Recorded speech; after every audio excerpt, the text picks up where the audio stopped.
Welcome everyone. হাজার হাজার লক্ষ লক্ষ এবং কোটি কোটি ইংরেজি বানান যদি শিখতে চাও তাহলে এই একটি ট্রিক্স জানতেই হবে। এই একটি ট্রিক্স তুমি যদি জানো তাহলে নিজেই হাজার হাজার লক্ষ লক্ষ কোটি কোটি ইংরেজি শব্দ ভেঙে ভেঙে পড়তে পারবে, রিডিং পড়তে পারবে এবং উচ্চারণ করতে পারবে। তাহলে আজকের ক্লাসটা প্রচণ্ড লেভেলের ইম্পর্টেন্ট। আমরা সবাই জানি ভিসিভি রুল এবং সিভিসি রুল, এই দুটি রুলস আমরা শিখে এসেছি। তাই ইংরেজি বানান ভেঙে ভেঙে করার জন্য বা বড় বড় শব্দ ভেঙে ভেঙে রিডিং পড়ার জন্য আমরা এই ভিসিভি রুলসটাকেই ইউজ করব। যেমন V for vowel, C for consonant, V for vowel. যদি কোনো ওয়ার্ড ভিসিভি রুলে থাকে তাহলে আগের ভাওয়েলটার পাশ থেকে ভেঙে দেব। নেক্সট, যদি দুটো কনসোনেন্ট পাশাপাশি বসে থাকে তখন আমরা কি করব, তাদের মাঝখান থেকে ভেঙে দেব। এই জাস্ট একটা ট্রিক্স। এই ট্রিক্সটাই যদি মাথায় রাখতে পারো তাহলে যতই বড় শব্দ হোক তুমি নিজেই ভেঙে ভেঙে উচ্চারণ করতে পারবা। জাস্ট এই একটা ট্রিক্স। কিন্তু সমস্যা হচ্ছে অনেকে ভাঙতেই জানে না। তাই ভাঙার জন্য আমি আজকের ক্লাসে 4টে এক্সাম্পল নিয়ে আলোচনা করেছি। প্রত্যেকটা মন দিয়ে দেখো, নিজেই শিখে যাবা। যেমন ফু, লিস, লি। আমি এখানে কেন থেমে থেমে উচ্চারণ করলাম, কারণ ভাঙার রুলসটা আমি জানি। তাই ভাঙার রুলসটা তোমরাও যদি শিখে যাও তাহলে যতই বড় শব্দ হোক এক নিমিষে উচ্চারণ করতে পারবা। কখনোই বড় বড় ওয়ার্ডকে একবারে উচ্চারণ করতে যাবা না, আমরা ভেঙে ভেঙে করব। যেমন এখানে দেখো ডবল ও আছে, মানে দুটো ভাওয়েল, তাহলে এদের মাঝখান থেকে ভেঙে দেব না, কারণ এটা রুলসে ছিল না। দুটো কনসোনেন্ট পাশাপাশি থাকলে তখন ভেঙে দেব। এবার তারপরে দেখো O vowel, L consonant, I vowel, মানে ভিসিবি রুলে আছে, তাহলে আগের ভাওয়েলটা মানে ও এর পাশ থেকে ভেঙে দেব।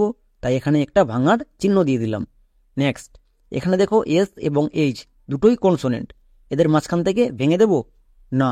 কেন? কারণ আমরা জানি এস এইচ পাশাপাশি বসলে তালিবস্য হই, তাই এদের মাঝখান থেকে আর ভাঙবো না। নেক্সট, এইচ এবং এল দুটোই কনসোনেন্ট, তাহলে কি করব, এদের মাঝখান থেকে ভেঙে দেব। এই ভাঙাটাই তোমরা করতে পারো না, তাই বড় বড় উচ্চারণ করতে গিয়ে ভুল করো। আমাদের ভাঙা কমপ্লিট। চলো এবার বানান করি। এফ ডবল ও, এর বানান কি হবে? আমরা সবাই জানি ইংরেজি ওয়ার্ডে ডবল ও যখনই পাশাপাশি বসে তার জন্য হস্তকার হই। তাই এফ ডবল ও মানে ফু। এল আই এস এইচ, লিস। কেন? কারণ এল আই এর জন্য লি আর এস এইচ এর জন্য তালিবস্য লিস। এল ওয়াই, লি। আমি বলেছিলাম কোনো ওয়ার্ডের শেষে যদি ওয়াই থাকে তখন সেটা হস্তিকারের কাজ করে। তাই দেখো এখানে এল আই মানে লয়ে হস্তি, তাহলে কি হলো, ফু লিস লি। দেখো আমি শুরুতেই এভাবে করে উচ্চারণ করলাম, ফু লিস লি। কেন? কারণ আমি এই ভাঙার রুলসটা জানি। তাই তোমরা শুরু থেকে শেষ পর্যন্ত দেখো, তোমরাও শিখে যাবে। ফুলিসলি মানে বোকামি করা। নেক্সট, টে লেন টেট। কেন আমি ভেঙে ভেঙে করলাম? কারণ আমি রুলস জানি। তোমরা উদাহরণগুলো দেখো, তোমরাও এই রুলস শিখে যাবে এবং তোমরাও এক নিমিষে উচ্চারণ করতে পারবে। তাহলে আমরা কি করব, প্রথমে ভেঙে নেব। চলো আমরা প্রথমে ভেঙে আসি। যেমন এখানে দেখো এ ভাওয়েল আছে, এল কনসোনেন্ট, ই ভাওয়েল, মানে ভিসিবি রুলে আছে। ভিসিবি রুলে থাকলে কি হয়, আগের ভাওয়েলটা তার পাশ থেকে ভেঙে দিতে হয়, তাই এখানে ভেঙে দিলাম। নেক্সট, এন এবং টি দুটোই কনসোনেন্ট পাশাপাশি আছে, তাহলে কি করব, এদের মাঝখান থেকে ভেঙে দেব। এরপরে শেষে কি ভাঙার দরকার আছে? না, নেই। আমরা ভাঙি কি জন্য? ওয়ার্ডটিকে ছোট করার জন্য।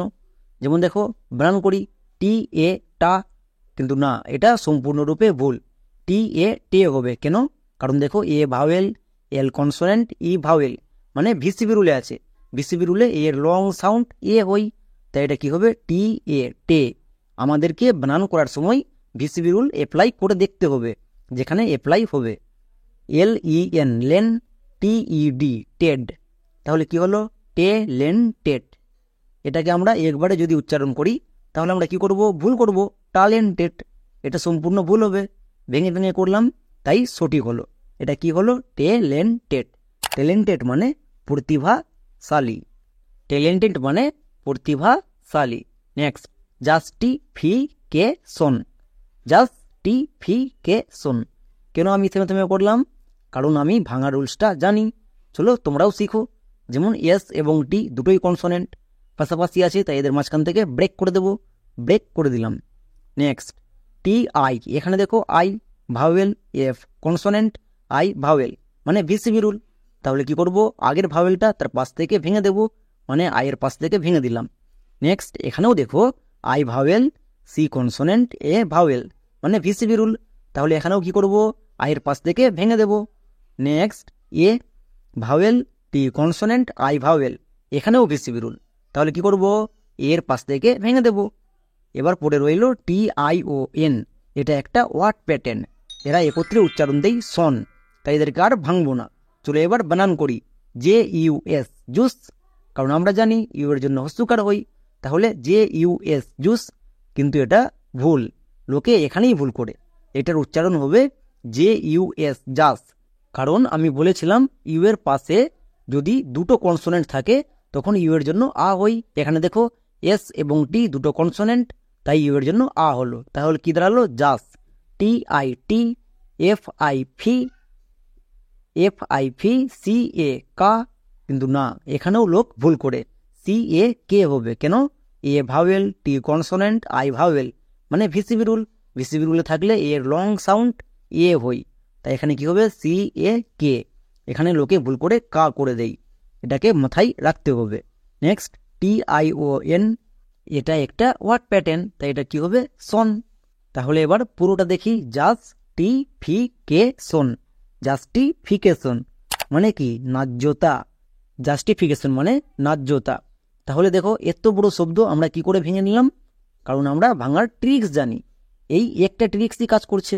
নেক্সট দেখো এটা আরো বড় শব্দ, এত বড় ওয়ার্ড দেখে ঘাবড়ে যাবে না, আমরা প্রথমে ভেঙে নেব। এন এবং টি দুটোই কনসোনেন্ট, তাই মাঝখান থেকে ভেঙে দিলাম। নেক্সট আর এবং ডি দুটোই কনসোনেন্ট, তাই এদেরও মাঝখান থেকে ভেঙে দিলাম। এখানে দেখো ই ভাওয়েল, পি কনসোনেন্ট, ই ভাওয়েল, মানে ভিসিবি রুলে আছে, তাহলে আগের ভাওয়েলটা থেকে ভেঙে দিলাম। নেক্সট এন এবং ডি দুটোই কনসোনেন্ট, তাই এদের মাঝখান থেকে ব্রেক করে দিলাম। এবার পড়ে রইল D E N T, dent, এটা একটা ওয়ার্ড প্যাটার্ন, তাই এদেরকে ভাঙার দরকার নেই। এবার আই এন, ইন, তারপরে টি ই আর, টার, এটা কিন্তু অনেকে ভুল করে এখানে উচ্চারণ করে টি ই আর, টের, কারণ আমরা জানি ই আর একত্রে থাকলে আর সাউন্ড দেই, তাই এটা টি এর সঙ্গে যুক্ত হয়ে কি হয়ে গেল, টার। একে কেউ ভুল করে টের করবে না। ডি ই ডি, এখানেও দেখো ডি ই অনেকে ডে করে, বাট ডি ই ডি হবে। কেন, কারণ ই এর লং সাউন্ড হস্যিকার, তাই হলো D. P E N, pen, D E N T, dent, তাহলে কি দাঁড়ালো, ইন্টারডিপেন্ডেন্ট, ইন্টারডিপেন্ডেন্ট মানে হচ্ছে পরস্পর নির্ভরশীল, পরস্পর নির্ভরশীল। এত বড় ওয়ার্ড, বাট আমরা কি করলাম, জাস্ট একটা ট্রিক্সের মাধ্যমে, ভাঙার রুলসের মাধ্যমে ভেঙে ভেঙে কত সহজে আরামসে উচ্চারণ করে নিলাম। এভাবে করে তুমিও করতে পারবা যদি ভিডিওটা শুরু থেকে শেষ পর্যন্ত দেখো এবং ঘরে প্র্যাকটিস করো। প্র্যাকটিস করো, তারপরে হাজার হাজার ওয়ার্ড তুমি নিজেই এক নিমিষে বানান করতে পারবা। তাহলে আজকের মতো এখানেই, দেখা হচ্ছে নেক্সট ক্লাসে।